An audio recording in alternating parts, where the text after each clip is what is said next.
Hello, I'm Sarah McKenna, and I'm delighted to be here today with Doris Cadar. We're going to be having a quick chat with regard to an upcoming webinar series that she's speaking at.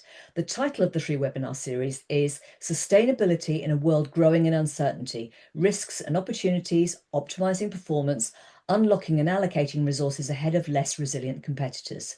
Now, there are 3 sessions in total, all hosted by Padda Duffy, and each featuring top-notch, highly qualified speakers with a huge array of expertise and experience. The series is the why, what, and how to of sustainability. So today I'm going to give you another of our taster sessions by having a quick chat with one of the speakers for the first session, the why session. Understanding why uncertainty matters is the first step in building organisational resilience and ensuring sustainable performance. So, Doris, you've agreed to be a speaker for the why aspect of this series. Can you give a little bit about who you are and what you do? Yeah, thank you, Sarah. Good to be with you here today. Now, this is me. You're speaking with Doris, with an environmental engineer who back in the day was given the privilege to become a public internal auditor. I'm management system lead auditor as per the International Register of Certificated Auditors, also known as IRCA. My internal audit career started by auditing the Danube River watershed in Romania. That's a strategic ecosystem spanning multiple countries. Now, that experience indeed shaped my focus to provide strategic oversight through auditing complex systems to drive real improvement and sustainability.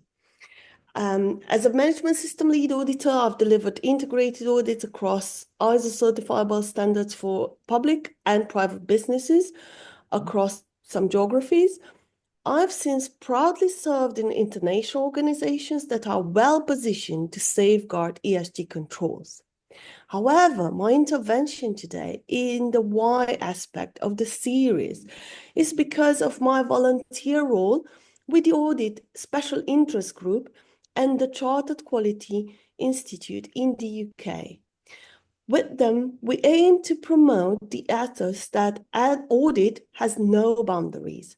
We started very ambitiously back in 2022 with our international conference in London, hosted by Inmarsat, and that was called The Future of Auditing. And here we are, almost three years speaking to the wider audience about these topics.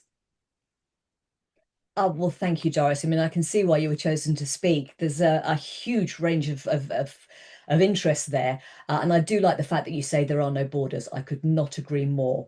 So after that, I'd like to ask you specifically what it is that made you want to be involved in this series. Sure. So, as an ambassador for our Audit Special Interest Group, we appreciate that this whole series and the webinar represents an important effort to help audit professionals find a common language, regardless of which standards or disclosure frameworks they use. When I was invited to speak, it resonated right away as this series connects to our ethos that audit has really no boundaries. Then you will agree with me, Sarah, that ESG as a topic is very broad and that it's so complex to cover in even more serious. How about in just one webinar? But this is a webinar for professionals, and the challenge we bring to the why is why not collaborate to set the ESG agenda together? Personally, I think that auditors have a lot to say as they see the output and the outcomes of what the organization delivers. Moreover, looking at my career, I'm proud to say that my core knowledge stems from auditing environmental sustainability and circularity. The ESG auditing is particularly interesting because it is forward-looking and deals with uncertainty from climate and supply chain risks to social issues. This webinar and the whole series provide an opportunity to explore how auditors focus on the outputs and outcomes of the ESG functions, not just a review of the boxes they have to tick. Being here means I can feed a professional discussion about something I care about very deeply. that is making audit more relevant and effective in laying down a path towards tangible and meaningful business improvement. I mean, that's fantastic. A couple of things leapt out at me straight away there. Two words in particular, collaboration and uncertainty. And I think that's one of the things that is really difficult to grasp.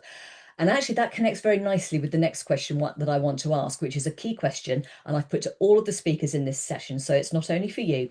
Do you think that the conflict between the political and the scientific is going to reduce or worsen in the coming year or two, and why?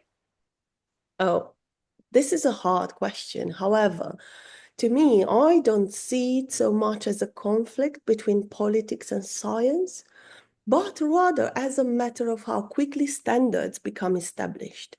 Once clear and agreed upon audit standards are in place, what may seem new or debated simply becomes part of normal practice, just as financial auditing did in the past. Whether we call it ESG or something else, the core responsibility doesn't change. We have an obligation to care for the planet we live on, our human social interactions, and our work environment. With the right frameworks, these considerations become business as usual, not points of contention. But if I were to add the perspective of science and politics, what I would point out in this context is the fact that scientific approaches consider potential future risks, and that creates tension since political agendas tend to address immediate priorities. Traditional audits focus on reviewing what has already happened, whereas ESG risks are for the future, often over long-term horizons and very uncertain. Therefore, in ESG auditing, we look at scenarios, do stress testing and governance checks, and this enables organizations to move from managing known risks to navigating uncertainty. Add to this the opportunities provided by collaborative assurance and Quality 5.0, which support organizations in addressing ESG challenges. In all fairness, the gap between short-term political focus and long-term scientific insight is likely to remain. Mm. Yeah, I mean, thank you so much. I can really tell that you and the other speakers are going to give us a fantastic deep dive into this subject matter, which is absolutely critical. Particularly love the fact that you mentioned standards and normal practice. I'm a big standards person. I think that when things are complex, that's when we need our standards the most. So absolutely perfect. Now, before I let you go, I want to ask you one final question, and that's what is your personal goal for the webinar, and what do you hope that the delegates will take away from the sessions? Sure. So my personal goal for this webinar is that management system auditors gain greater recognition among their peers for the important role that they play. I also hope these sessions altogether encourage wider collaboration on what it truly takes to perform an ESG audit. Then together we can provide meaningful assurance and really support organizations in making progress. Oh, thank you again, Doris, so much for your time today. I've really enjoyed hearing from you, and I'm so looking forward to hearing even more. Now, for the dates of the webinar, you can visit the ESG website, but just in a nutshell, the Y session is on the 18th of September, so that's a couple of Thursdays away from the time of recording, but make a note in your diary. We really look forward to seeing you there. Thank you for joining. I'm here. See you later. Bye.